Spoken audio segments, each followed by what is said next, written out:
అతిపెద్ద షాపింగ్ ప్రపంచం సిఎంఆర్ మన నిజామాబాద్ లో రాంపోతినేని గారిచే సెప్టెంబర్ 27న గొప్ప ప్రారంభం. మొన్న ప్రకాష్ రాజ్ గారు మాట్లాడారు నా మీద. అరే నేను మాట్లాడుతుంది ఒక హిందువులు అపవిత్రం గురించి మాట్లాడుతున్నాను. ఇందులో ప్రకాష్ రాజ్ గారికి సంబంధం ఏంటి? ఇందులో నేను ఇంకొక మతాన్ని నిందించానా? ఇస్లాంని నిందించానా? క్రిస్టియానిటీని నిందించానా? అపవిత్రం జరిగింది, ఇలా జరగకూడదు, ఫుడ్ అడల్టరేషన్ జరిగిందని మాట్లాడుతుంటే దీన్ని గోల చేయకూడదంటే అంటే తప్పు జరిగినప్పుడు మాట్లాడకూడదా? ఒక అపవిత్రం జరిగితే మాట్లాడకూడదా? దేవతా విగ్రహాలను శిరచ్ఛేదం చేస్తే మాట్లాడకూడదా? ఏం పిచ్చి పట్టింది ఒక్కొక్కళ్ళకి? ఎవరి కోసం మాట్లాడుతున్నారు మీరు? ప్రకాష్ రాజ్ కూడా చెప్తా ఉన్నాను, నాకు మీరంటే గౌరవం. I have extreme respect for you. మంది కౌలు రైతులకు ఇచ్చాను, ఎంతమంది ముస్లిం ఇస్లాం రైతాంగానికి ఇచ్చాను నేను. ఇదే ఎన్ని మద్రాసాలకి డబ్బులు ఇచ్చాను నేను, 25 లక్షలు 30 లక్షలు ఇచ్చాను, నేను ఇచ్చినవాడిని. నేను నాకు అన్యమతం ఇస్లాం మీద గౌరవం ఉన్నవాడిని, క్రిస్టియానిటీ మీద గౌరవం ఉన్నవాడిని, చిన్నప్పటి నుంచి కూర్చొని మిషనరీ స్కూల్లో చదువుకున్నవాడిని. నా టీచర్ చెప్పిన సూక్తి తను తగ్గించుకున్నవాడు హెచ్చింపబడని చెప్పి బైబుల్ సూక్తిని ప్రతిసారి కోట్ చేస్తూనే ఉంటాను.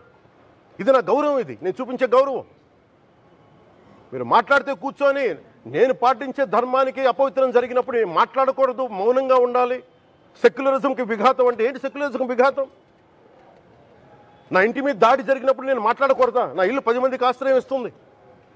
నా సనాతన ధర్మం అన్ని ధర్మాలకి ఆశ్రయం అయితే దానికి దాడి జరిగినప్పుడు, దాని మీద అపవిత్రం జరిగినప్పుడు దానికి కూడా మాట్లాడకూడదంటే ఏం మాట్లాడాలి మీతోటి? ప్రకాష్ రాజ్ గారు, you have to learn your lessons. I respect you. It's not just Prakash Raj Garu, all the people who thinks in the name of secularism, you're going haywire. Let me tell you guys, we are extremely hurt. Don't make a mockery out of our sentiments. We are deeply, deeply hurt. It's not fun for you, for you. Maybe it might be fun for you. It is not fun for us. It's a deep anguish, deep pain. Don't you ever forget. Before you come and think 100 times and talk about Sanatana Dharma. Enough of this.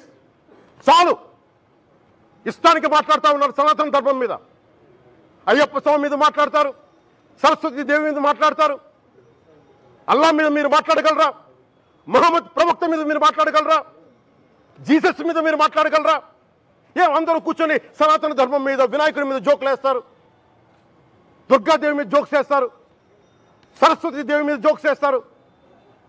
మా మనోభావాలు గాయపడవా? మాకు బాధ ఉండదా? అందుకే నేను ప్రతిపాదించింది ఏంటంటే ప్రతి దానికి రావలేకపోతున్నాం. సనాతన ధర్మ రక్షణ board is order of the day. ప్రతిసారి కూర్చోబెట్టి మేము డిఫెండ్ చేసుకోలేం. ఇది ప్రతి సగటు హిందువు తాలూకు ధర్మం. ఇదే ఇస్లాం మీద దాడి జరిగితే ఎంతమంది బయటకు వస్తారు? ఎంతమంది నిరసన తెలియజేస్తారు? రోడ్ల మీదకి రమ్మని చెప్పట్లా. కనీసం మీకు కోపం కూడా రాకపోతే మేము ఏం చేస్తాం? గుడికి వెళ్ళే ప్రతి హిందువు బాధ్యత కాదా ఇది? నా ఒక్కరి బాధ్యతైనా, మా బాధ్యతైనా, మీది కాదా? ధర్మాన్ని పరిరక్షించడానికి మీ బాధ్యత కాదా?